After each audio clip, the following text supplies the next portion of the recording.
صلى الله عليك سيدي ويا مولاي يا رسول الله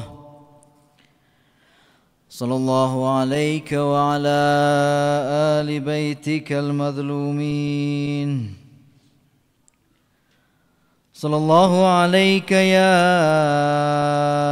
أبا عبد الله يا عبرة المؤمنين يا صريع الدمعة الساكبة ويا صاحب المصيبة الراتبة وجهت سلامي إليك من بعيد أقصى وجهت سلامي إليك يا مولاي من بعيد أقصى ومن قريب أدنى روحي وأرواح العالمين لك الفداء ما خاب والله من تمسك بكم أمين والله من لجأ إليكم يا ليتنا ثم يا ليتنا كنا معكم فنفوز والله فوزا عظيما. Mari kita sampaikan salam kita bersama-sama kepada sang imam. Assalamu ala al-Husain wa ala Ali ibn al-Husain wa ala auladil Husain wa ala ashabil Husain wa rahmatullahi wa barakatuh. Ikhwan wa akhwati sekalian, aqulu lakum assalamu alaikum warahmatullahi wabarakatuh. Waalaikumsalam warahmatullahi wabarakatuh. Azamallahu ujurana wa ujurakum bihadhil musibah al-alimah, musibah Karbala, musibah Ashura. Semoga Allah Subhanahu wa taala senantiasa memberikan kesempatan kepada kita, kekuatan, tekad untuk senantiasa bisa menghidupi acara hingga puncaknya di hari Ashura. Tiada lain karena kecintaan kita kepada Rasulullah sallallahu alaihi wasallam dan keluarganya. Ihya Ashura wa layalil Muharram, menghidupkan hari Ashura dan menghidupkan malam-malam Muharram adalah salah satu bentuk syiar. Syiar yang dimaksud adalah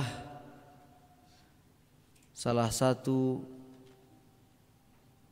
simbol yang perlu dikenalkan kepada umat manusia,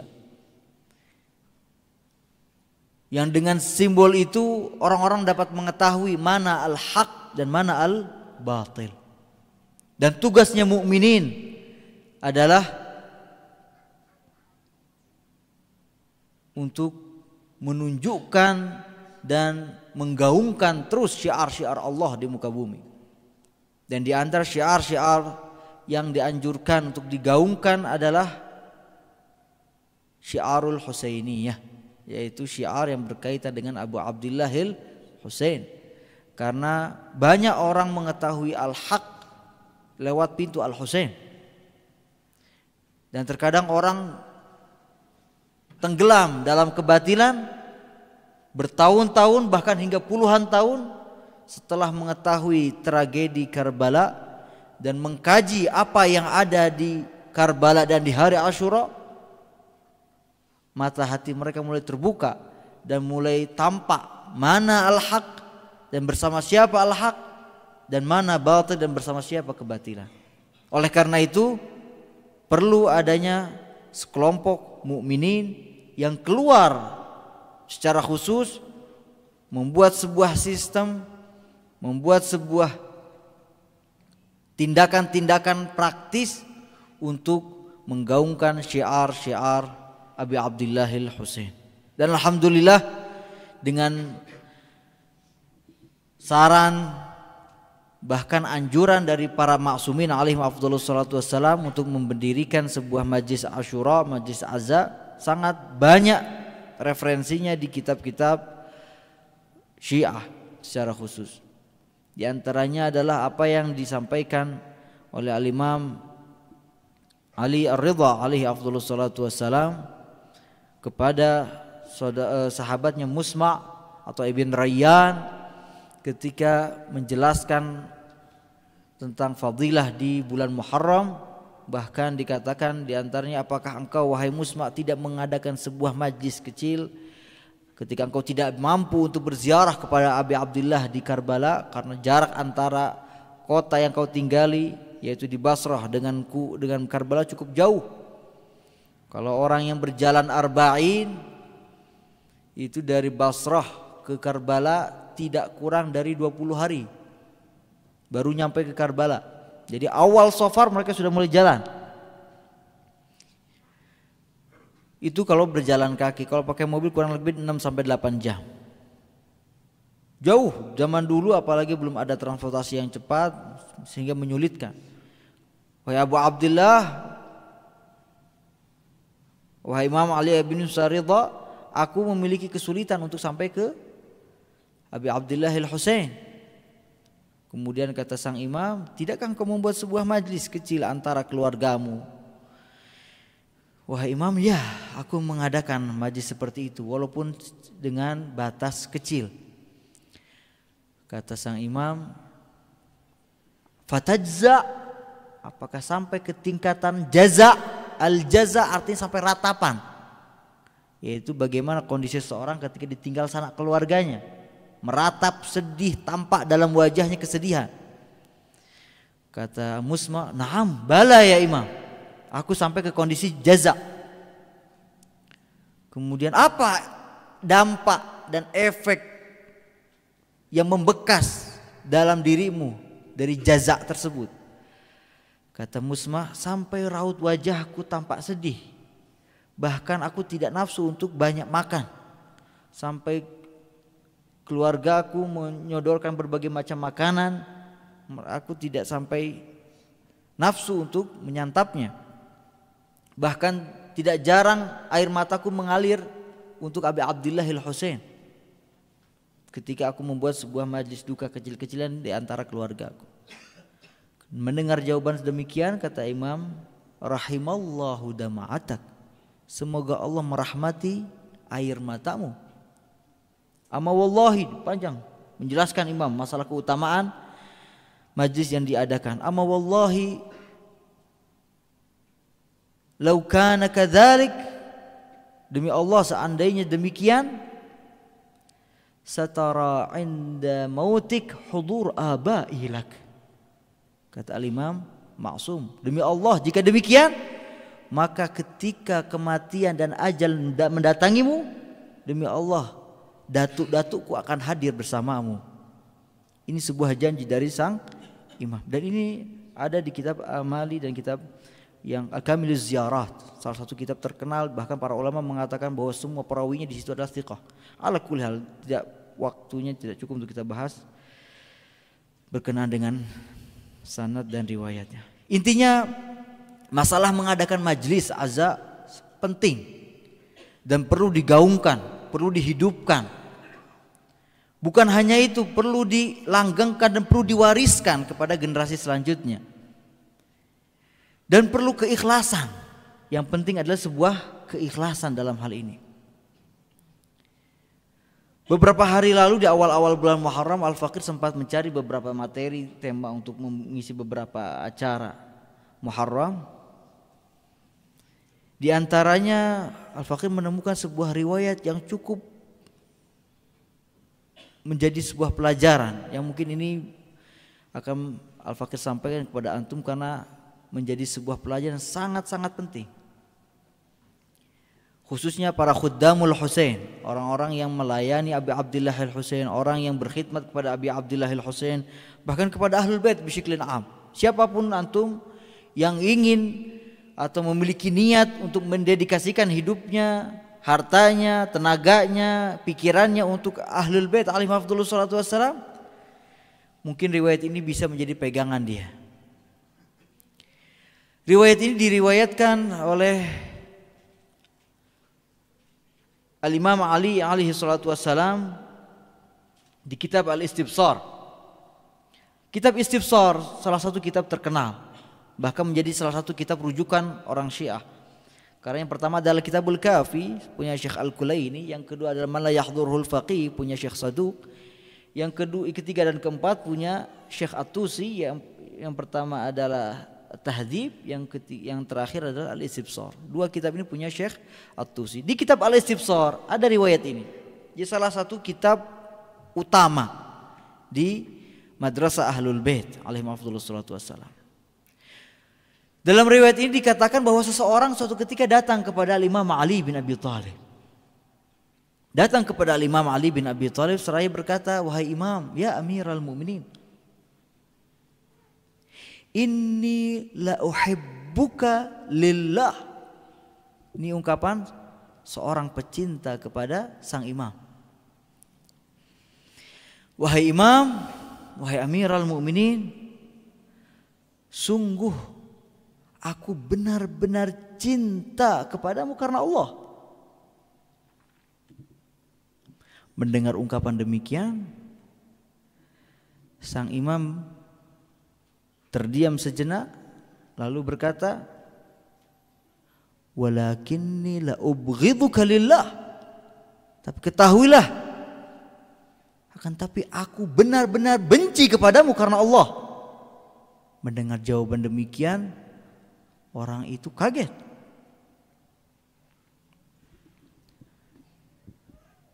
Dan uniknya, dan termasuk salah satu alamatul ilm wal ma'rifah wa thabatul iman, seseorang yang mendengar ungkapan demikian dari seorang maksum atau orang yang menjadi sandaran dia di dunia dan di akhirat, dia tidak diam dan tidak meninggalkan imam begitu saja atau bahkan sampai membenci imam kembali. La.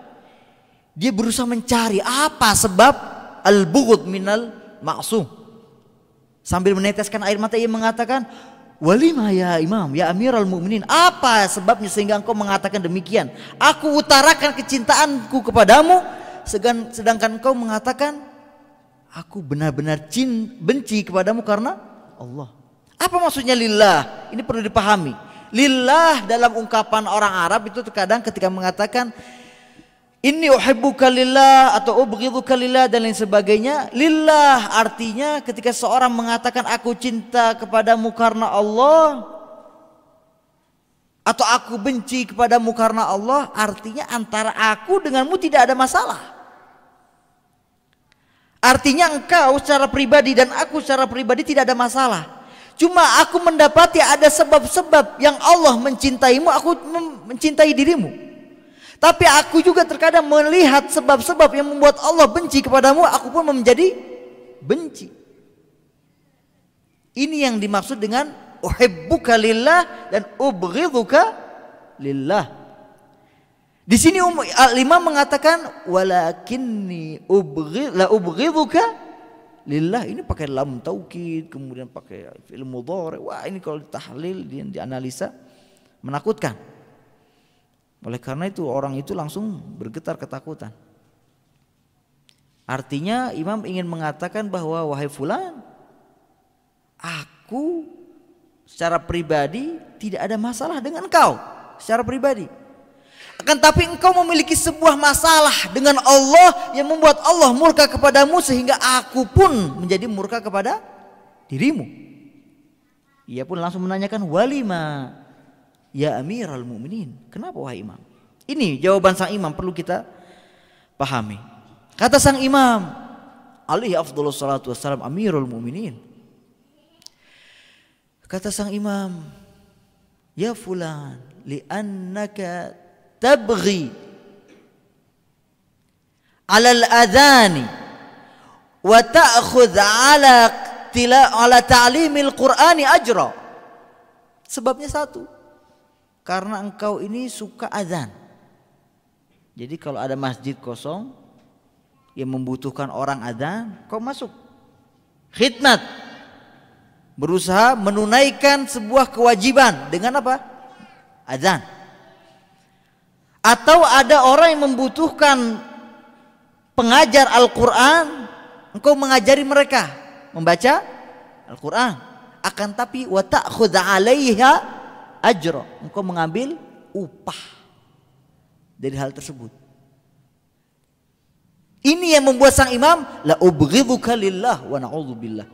Dan imam adalah sahibul asr wa zaman di zamannya. Imam zaman di zamannya.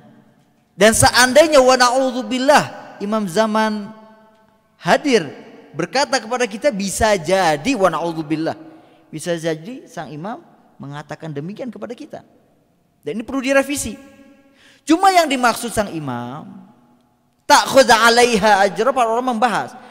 Yang dimaksud itu bukan kita tidak boleh menerima upah. Artinya kita tidak boleh menarif suatu khidmat yang kita khidmatkan lillahi ta'ala. Ketika Anda memang berniat khidmat untuk Ahlul Bait alaihi wassalatu wassalam, baik membaca maktam, membaca suatu hikmah Asyura misalnya, atau mempersiapkan acara dan sebagainya, atau apapun yang berkaitan dengan Ahlul Bait alaihi wassalatu wassalam, kalau bisa jangan ada di pikiran kita untuk membuat sebuah tarif dan lain sebagainya. Ini yusabbibul bughd minal ma'sum, yurithul bughd minallahi wal ma'sum. Dan insyaallah di antara kita tidak ada yang demikian. Kalau dikasih terima, tidak ada masalah. Tapi kalau menarif dan lain sebagainya, kalau bisa jangan. Jadi perlu ada yang namanya al-ikhlas. Perlu ada yang namanya al-ikhlas. Innallaha ashtara minal mu'minina ila akhirnya, kemudian ada ungkapan bi anna lahumul jannah. Allah itu akan membeli dari seorang mukmin yang hakiki, yang benar-benar beriman, dan imannya bukan cuma iman qauli. Ada sebuah riwayat juga cukup indah. Mungkin intinya yang diriwayatkan oleh Imam Ali bin Abi Thalib, cukup sanadnya sanad silsilah zahabiyah dari Imam Ali bin Musa Ar-Ridha dari Abu Salt Al-Harawi. Di situ menjelaskan sampai ke Imam Ali bin Abi Thalib. Imam Ali mengatakan bahwa qala Rasulullah sallallahu alaihi wasallam, al-iman aqdun bil qalb wa nutqun bil lisan wa amalun bil arkan. Iman yang sebenarnya itu apa? Bukan ungkapan, tidak. Bukan cuma keyakinan, tidak. Yaitu suatu komponen komplit. Aqdun bil qalb, sebuah keyakinan di dalam hati, wa nutqun bil lisan, ungkapan dalam lisan, wa amalun bil arkan, sebuah tindakan. Ini yang akan menjadikan seseorang tuh mukmin. Orang yang punya tiga hal ini, maka dia dianggap sebagai seorang yang mukmin. Kalau kurang, maka imannya tidak sempurna.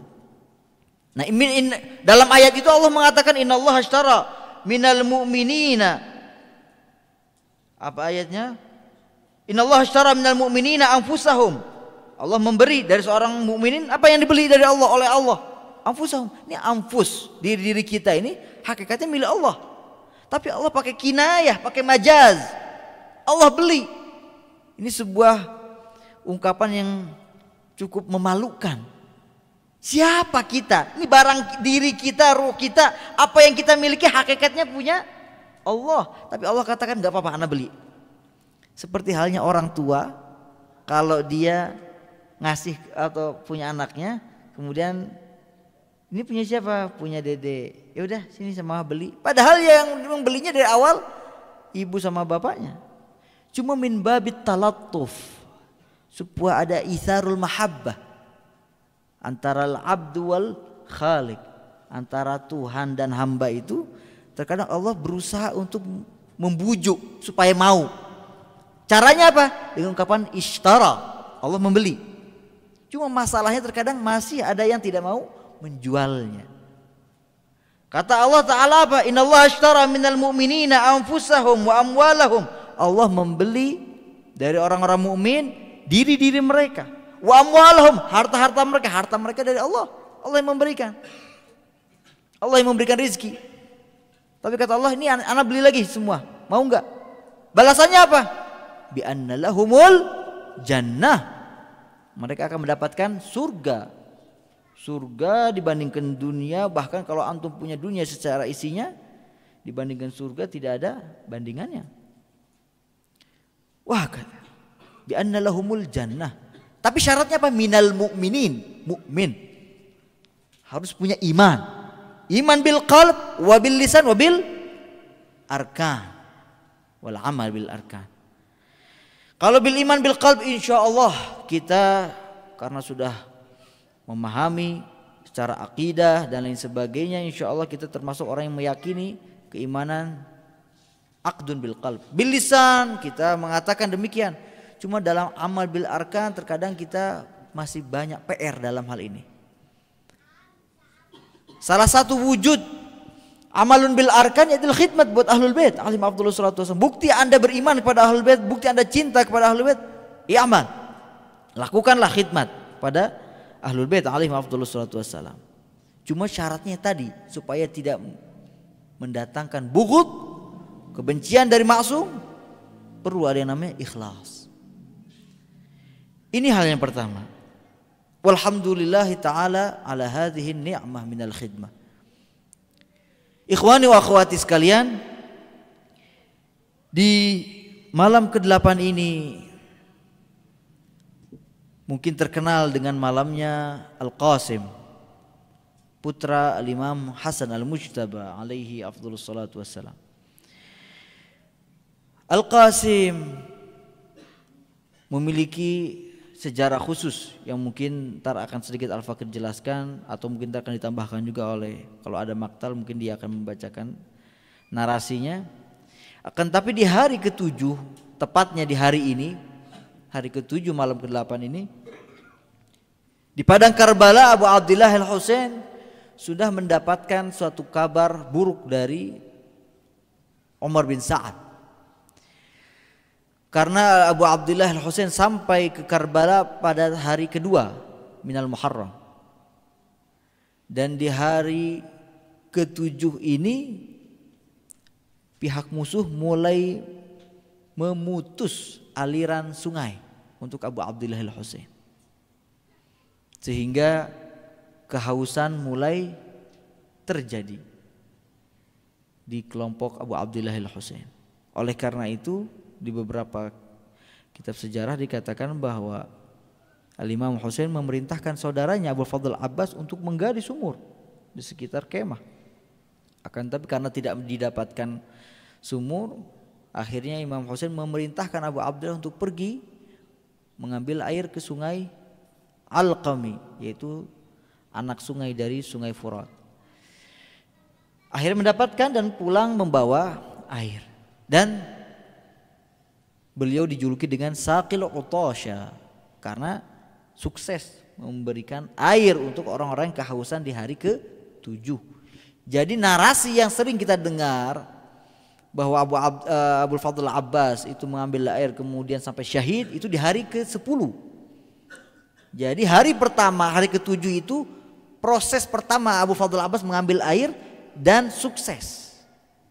Jadi apa yang diambil oleh Abu Fadl Abbas di hari ke-7 menjadi air simpanan untuk di kemah. Akan tapi di hari ke-10 atau untuk sehari 2 hari selanjutnya telah habis pula, dan di hari ke-10 meminta hingga Abu Fadl Abbas diperintahkan kembali oleh Al-Imam Al-Husain untuk mengambil air. Akan tapi ketika kembali beliau syahid dibunuh oleh pihak musuh. Oleh karena itu di malam ke-7, malam ke-8 ini, di hari ke-7, tidak kurang dari 500 orang berkuda itu sudah menjaga di tepi sungai untuk agar pihak pasukan Al-Husain tidak sampai ke sungai tersebut. Ini sebuah musibah yang cukup agung, dan semakin mendekati ke Asyura musibahnya cukup besar dan menjadi hari-hari duka Ahlul Bait Nabi alaihi afdhalus salatu wassalam. Ikhwani wa akhwati sekalian,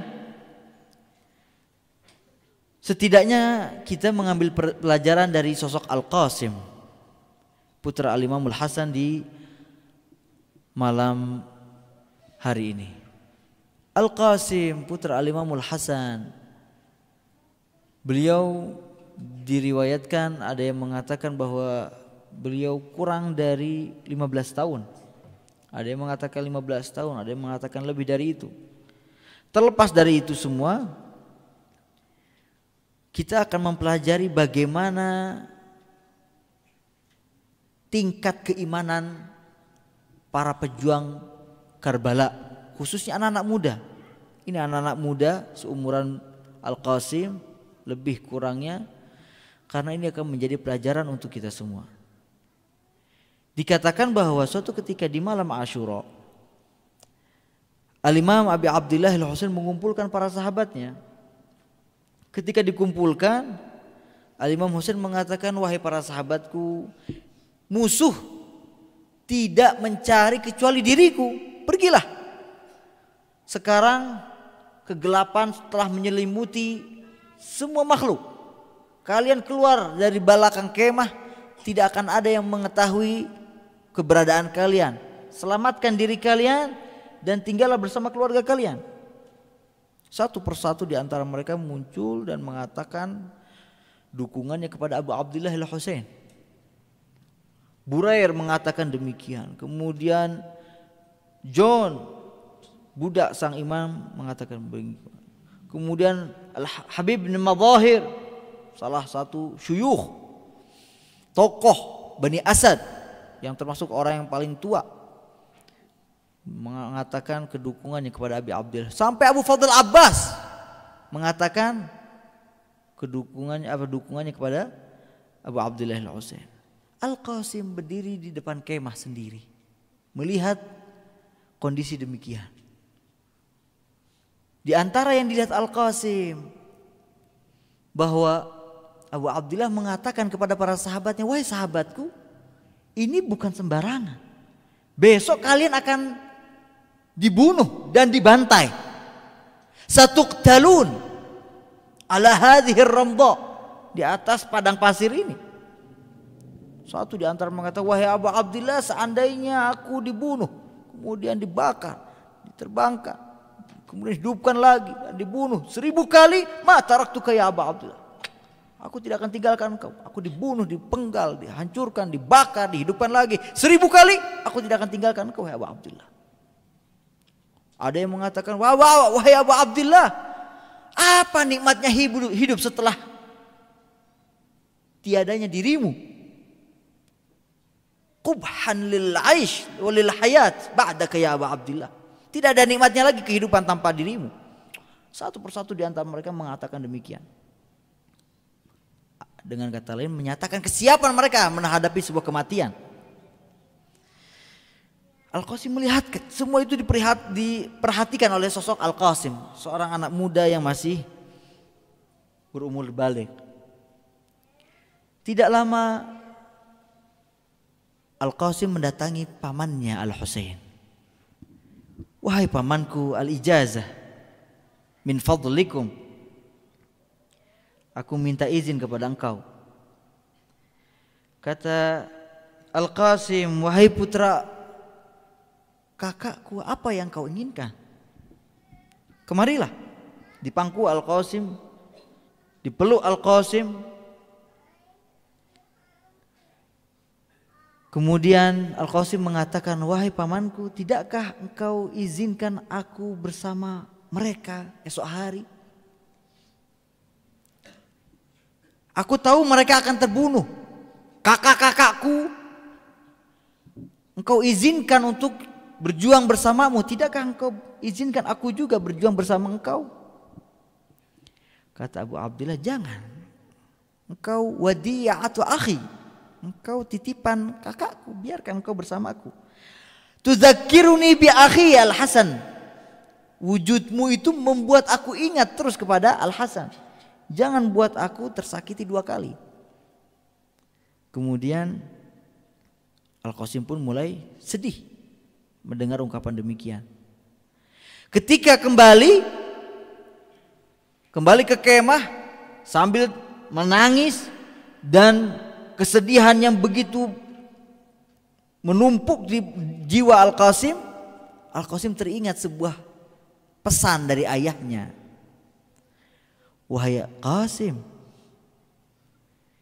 jika suatu ketika engkau mendapati sebuah musibah, kesumpekan, kesedihan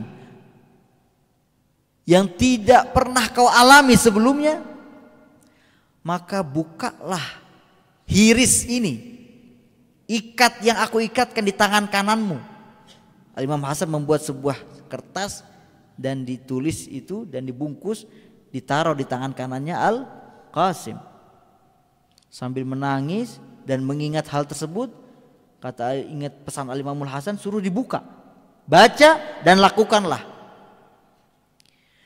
Kemudian mengingat hal tersebut dibuka oleh Al-Qasim. Ketika dibuka, Al-Qasim mendapatkan, wahai bunai Al-Hasan, wahai putraku Al-Hasan, aku tahu bahwa engkau akan membaca surat ini di padang Karbala. Dan engkau akan ditolak oleh adikku Al-Husain, pamanmu Al-Husain. Akan tetapi bawalah surat ini kepada Al-Husain dan katakanlah bahwa aku yang meminta engkau untuk berjuang bersama Abu Abdillah Al-Husain. Menangis Al-Qasim. Pesan dari Al-Hasan sendiri supaya Al-Qasim diikut sertakan menjadi salah satu syuhada Karbala. Sambil menangis Al-Qasim membawa itu surat yang diwasiatkan oleh abahnya Al-Hasan kepada Abu Abdillah Al-Husain. Wahai pamanku Al-Husain, lihatlah ini tulisan ayahku Al-Hasan. Ia meminta agar aku syahid bersamamu. Oleh karena itu izinkan aku syahid bersamamu esok hari. Al-Husain melihat tulisan Al-Hasan menangis. Setelah meneteskan air mata, kata Al-Hasan, wahai bunayya Al-Qasim, benarkah engkau siap untuk terbantai esok hari bersama sahabat-sahabatku? Naam ya Imam, ya Maulai, aku siap. Kemudian, kaifa taral maut? Ini pertanyaan Al-Imamul Husain. Bagaimana engkau melihat kematian? Belum ditanyakan siap atau tidak, atau bagaimana engkau siap, bagaimana dan lain sebagainya. Kaifa taral maut? Bagaimana engkau melihat sebuah kematian? Kata Al-Qasim, ahla minal asal, lebih manis dari madu. Ini ungkapan siapa? Al-Qasim. Ketika sudah memiliki tekad yang yakin untuk bergabung bersama kafilah Abu Abdillah Al-Husain. Ini sebuah kisah yang cukup pilu yang bisa menjadi sebuah ratapan kita di malam ini. Akan tapi di sisa waktu yang ada ini, izinkan Al-Faqir sedikit membahas dan mengambil ibrah dari ungkapan Al-Qasim. Percakapan tadi Al-Imam Abu Abdillah Al-Husain mengatakan, kaifa taral maut? Bagaimana kau melihat sebuah kematian? Al-Qasim menjawab, ahla minal asal, lebih manis dari madu. Sallu ala Muhammad wa ali Muhammad.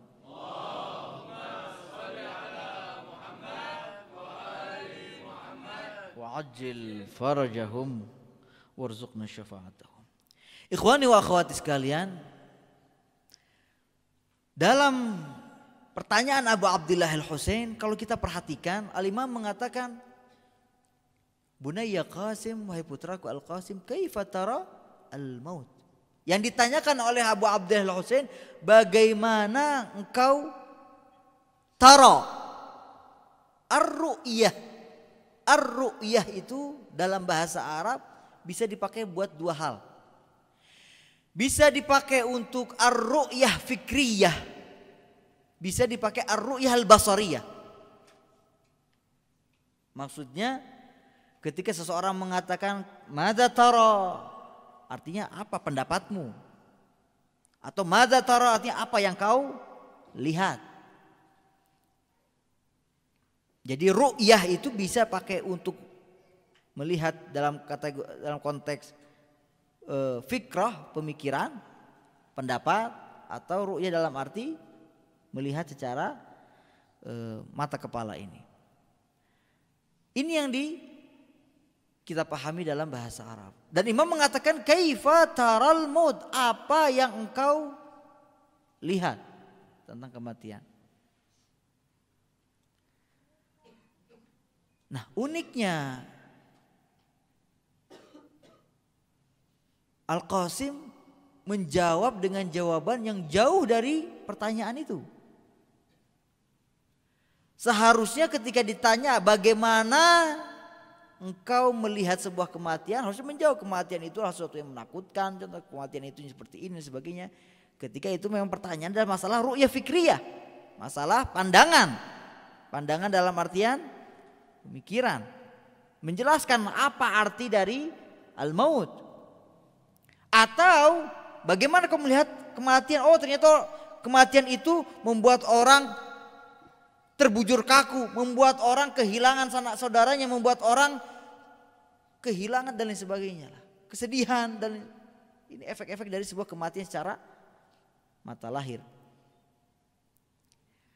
Nah, uniknya Al-Qasim tidak menjawab hal tersebut. Dua hal ini tidak dijawab oleh Al-Qasim. Kenapa? Nah, ini yang menjadi pertanyaan. Ternyata ikhwani wa akhwati sekalian, kalau kita memperhatikan, mungkin di ilmu logika atau di mantik itu dijelaskan bahwa segala sesuatu yang kita dapatkan itu, sebuah ilmu pengetahuan yang kita dapatkan itu bisa lewat beberapa sarana. Bisa lewat panca indera, bisa lewat khayalan kita, bisa lewat waham, apa tuh insting atau apa, atau yang terakhir bisa lewat akal. Dan ilmu yang didapatkan lewat empat hal ini menjadi ilmu-ilmu khusus. Ilmu yang lewat panca indera disebut dengan ilmu indrawi. Ketika kita tahu bahwa ini warnanya hijau atau hitam atau coklat, artinya itu pengetahuan kita bahwa warna itu coklat dan hitam. Itu panca indera. Tergantung panca indera apa yang kita pakai. Begitu juga khayal, ketika kita menghayalkan manusia berkepala 5 dan sebagainya, itu artinya khayalan kita, ilmu lewat khayal. Waham contoh rasa kesedihan, takut dan sebagainya. Akal contohnya masalah muqaddimah, sughra, kubra dan natijah. Bahwa contohnya Jepang membuat mobil dan sebuah mobil adalah indah atau bagus, maka Jepang membuat produk mobil yang bagus atau seperti itulah modelnya. Ini adalah yang akal. Nah, ar-ru'yah yang disampaikan oleh Abi Abdillah Al-Husain itu seandainya fikriyah, artinya masalah akal, ternyata tidak membahas itu. Jawaban Al-Qasim jauh dari itu. Atau yang kedua, masalah ru'yah hissiyah, indrawi. Ternyata Al-Qasim pun tidak menjawab sesuai mata indera. Malah Al-Qasim menjawab lewat indera dzauqiyah, yaitu indera perasa. Kenapa? Yang dijawab oleh Al-Qasim itu dengan lewat indera perasa untuk menjelaskan tentang kematian. Karena salah satu sebabnya yang kita bisa pahami bahwa indera perasa itu selain dengan rasa ini, dengan indera rasa ini kita dapat sebuah ilmu indrawi tentang rasa itu. Ini yang pertama. Yang kedua, sarana indera rasa ini bisa mengantarkan kita bukan cuma ke ilmu husuli, ilmu dalam konsep, tidak, tapi ilmu dalam huduri, ilmu yang hadir dan kita rasakan. Beda ketika kita menceritakan enaknya makanan sama kita nikmati sebuah makanan. Ketika kita menjelaskan makanan enak itu namanya husuli, masih taraf konsep, walaupun perut kita lapar contohnya. Itu secara konsep saja Anda paham tentang nikmatnya sebuah makanan. Ketika seseorang menjelaskan nikmatnya sholat, sholat itu akan membuat kita tenang, sholat itu akan mi'rajul mu'min, sholat itu akan membuat orang pergi ke surga dan sebagainya. Kalau kita belum merasakan nikmatnya sholat, kita masih paham sholat secara konsep, secara husuli bahasanya. Tapi perlu konsep itu dihadirkan menjadi ilmu huduri. Oleh karena itu tips-tips supaya sholatnya sukses, mendapatkan kenikmatan sholat. Bagaimana? Ada yang diajarkan oleh para ulama. Anda merasakan contoh ini adalah sholat terakhir Anda, sehingga akan sedikit menghadirkan sebuah suasana khusyuk. Itu akan membuat ilmu baru, bukan ilmu husuli tapi ilmu huduri. Nah, ilmu huduri itu ilmu tentang merasakan sesuatu secara hadir bersama diri Anda. Ini sedikit mungkin anak-anak hauzah lebih paham masalah mantik ini. Nah, yang dijawab Al-Qasim ini ketika ditanya, bagaimana wahai putraku Al-Qasim engkau melihat sebuah kematian? Al-Qasim tidak mengatakan dengan definisi, dengan haddut tam atau rasmut tam, yang jamek manik, tidak. Juga tidak mengatakan dengan pandangan yang ada efeknya di luar, tidak. Tapi menjelaskan seakan-akan kematian itu telah ia rasakan dan hadir bersama dirinya. Ini menjelaskan bahwa Al-Qasim memiliki ma'rifah yang begitu tinggi tentang kematian. Dan ia dengan lantang mengatakan kematian itu ahla minal asal, lebih manis dari madu.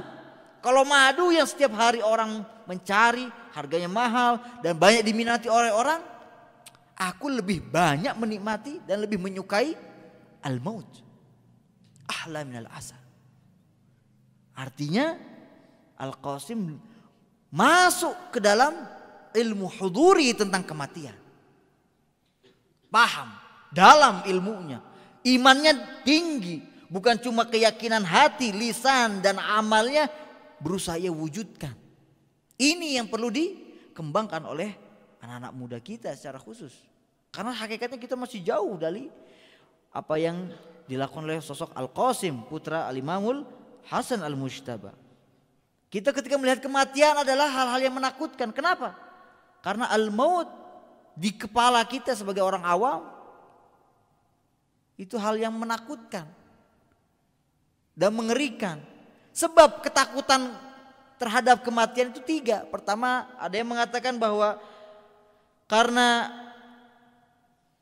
takut kebinasaan, kita menganggap bahwa setelah kematian itu hal yang tiada. Ketiadaan. Fitrah manusia lebih menyukai sesuatu yang ada.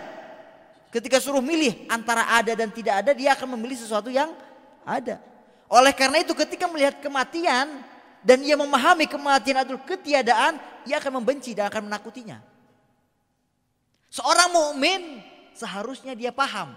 Jangan sampai ia paham bahwa kematian itu adalah ketiadaan. Supaya apa? Supaya tidak takut mati. Musibah kalau seseorang sudah takut kematian, akhirnya dia berusaha meluapkan semua hasrat, nafsu dan keinginannya di mana? Di dunia. Hingga ia melakukan segala macam untuk memuaskan dirinya. Dan melampaui segala macam batas yang telah ditentukan oleh Rabbul Alamin. Oleh karena itu muncullah sosok-sosok Yazid, sosok-sosok Fir'aun. Karena ini salah satu sebabnya. Al-khawf minal maut. Salah satu sebabnya apa? Melihat kematian adalah ketiadaan. Oh, ada orang contohnya mukmin meyakini bahwa ada kehidupan setelah kematian. Ada kehidupan setelah kematian. Artinya bukan ketiadaan, tapi tetap takut. Seperti kita contohnya. Apa sebabnya? Ya karena dia tidak tahu hakikat apa? Kematian. Setelah mati itu ngapain?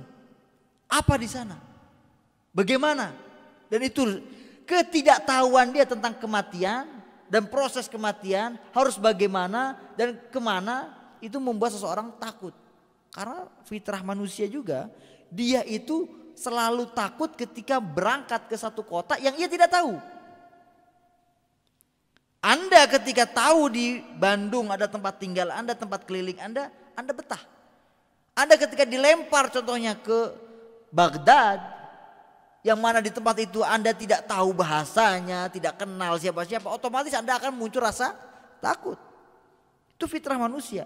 Nah, supaya kita tidak takut, selain kita tahu bahwa ada kehidupan, cuma bagaimana kehidupannya perlu dipelajari. Supaya kita siap mempersiapkan diri untuk masuk ke dalam alam baru sana setelah kematian. Dan masalahnya terkadang ada orang yang tahu ada sebuah kehidupan setelah kematian. Ada orang yang tahu bahwa setelah kematian itu seperti ini, seperti itu dan sebagainya. Bahwa di sana antara ada sirat, ada alam kubur, ada hisab, kemudian ada Imam Ali dan sebagainya. Tahu dia, tapi tetap takut. Ternyata apa sebabnya? Sebabnya karena kita mengetahui kita masih banyak dosa. Ada orang tahu seperti kita, mayoritas kita bukan kita tidak beriman kepada hari akhir. Kita tahu bahwa ada kehidupan setelah kematian. Dan kita tahu proses apa aja yang akan kita alami setelah kematian. Tapi kita tetap takut terhadap sebuah al-maut, kematian. Karena apa? Bukan karena tidak tahu di sana ada apa. Kita tidak siap untuk mati. Karena merasa masih banyak dosa. Nah, ini perlu diselesaikan. Insya Allah yang terakhir ini yang banyak bermasalah kepada kita. Caranya bagaimana? Caranya ya akhi, untuk masih ada umur saat ini niat inni atubu ilallah taubatan nasuha. Dengan duduknya antum di majlis Husaini ini diriwayatkan bahwa in kunta bakian fabki lil Husain, jika engkau mampu menangis maka nangisilah Abu Abdillah al-Husain. Fa innal buka 'ala al-Husain yahuttu adh-dhunubul 'idham. Karena sesungguhnya menangis kepada Abu Abdillah al-Husain akan menghancurkan dosa-dosa besar. Kesempatan, umur masih ada. Hancurkan dosa-dosa yang tersisa. Dengan hadir ke majlis ini, kesempatan kita untuk menghancurkan dosa kita. Keluar dari majlis ini, niat untuk beramal soleh. Supaya apa? Isti'dadan lil maut. Supaya siap untuk menghadapi kematian. Supaya kita insya Allah di hadapan Imamul Hujjah ajalallahu ta'ala farajahu syarif mengatakan, ya Imam, al-maut ahla minal asal. Lebih manis dari madu. Apalagi al-maut ma'aka ya Aba Salih Al-Mahdi ajalallahu ta'ala farajahu. Ini perlu kita suarakan, perlu kita persiapkan. Dan terakhir perlu kita ketahui bahwa minal mu'minina rijalun sadaqu ma'ahadullah alaih faminhum man qadha nahbah wa minhum man yantazir wa ma baddalu tabdila. Ayat ini menjelaskan bahwa minal mu'minin, kita sudah paham apa yang dimaksud dengan mu'minin, bahwa orang yang memiliki keimanan di hati, di lisan dan di amal perbuatan. Orang yang demikian ada di antara mereka minal mu'minin, sebagian di antara mereka rijalun, ada sekelompok rijal, bukan sekelompok zukur. Apa maksudnya? Kenapa pakai kata rijal di sini? Ar-rijal bukan artinya para pemuda, tidak. Ar-rajul itu sifat untuk seseorang. Seorang laki-laki itu bahasa Arabnya zakarun, jamaknya zukur. Zakarun wa zukur. Itu jenis kelamin. Tapi untuk mensifati seseorang memiliki sifat pria adalah dengan kata rajulun. Makanya dari Al-Quran mengatakan rijalun la tulhihim tijaratun wala bai'un an au kama qala rijal wala bai'un an dzikrillah. Rijal itu siapa?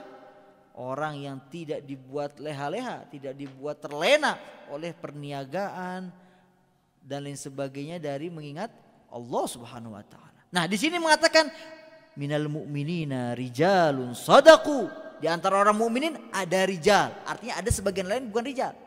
Bukan artinya perempuan tidak dipuji di ayat ini, tidak. Ada para wanita tapi mereka adalah rijal. Sayyidah Zainab adalah rijal. Hakikatnya adalah rijal. Karena wanita itu unsa. Bahkan dikatakan lawannya rajul itu imra'ah.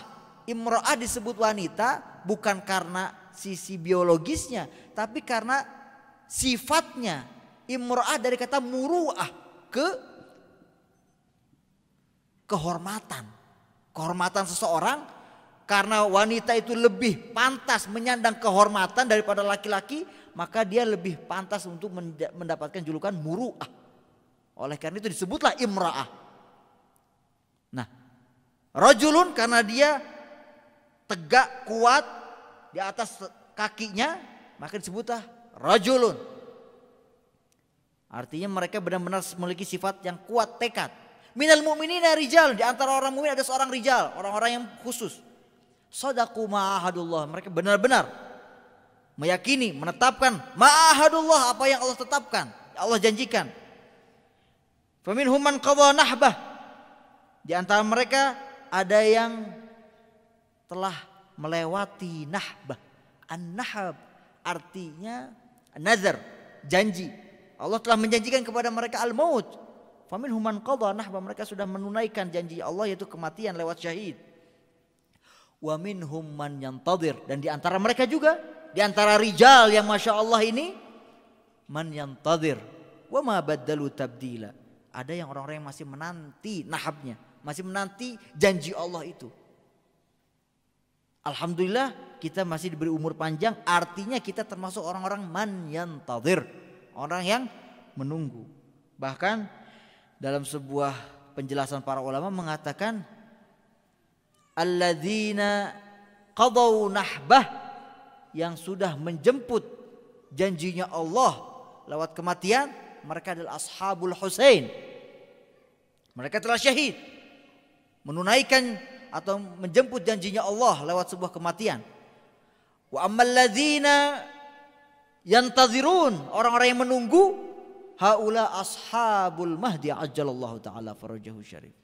Oleh karena itu, barang siapa yang ingin menanti hudur sahibul asri waz zaman dengan kesiapan mental, keimanan yang kuat dan keyakinan yang begitu tinggi, maka hendaklah ia mempersiapkan dirinya dengan sebuah keimanan yang kuat agar dia bisa menghadapi al-maut bersama sahibul asri waz zaman dengan khidmat yang begitu sempurna. Wa sallallahu ala sayyidina wa nabiyina Muhammadin wa ala alihi at-tayyibin at-tahirin walhamdulillahi rabbil alamin. Inna lillahi wa inna ilaihi raji'un. Inna lillahi wa inna ilaihi raji'un. Wa saya'lamu alladhina zalamu ala Muhammadin ayyamun qalbin yanqalibun wal 'aqibatu lil muttaqin. Assalamu ala al-Husain wa ala Ali ibn al-Husain wa ala auladil wa ala ashabil Husain. Dua kali lagi. Assalamu ala al-Husain wa ala Ali ibn al-Husain wa ala auladil Husain wa ala ashabil Husain. Terakhir, assalamu ala al-Husain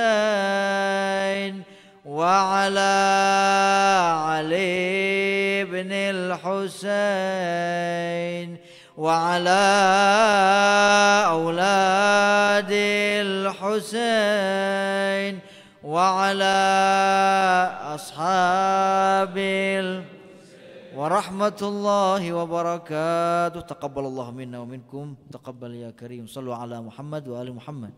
Allahumma salli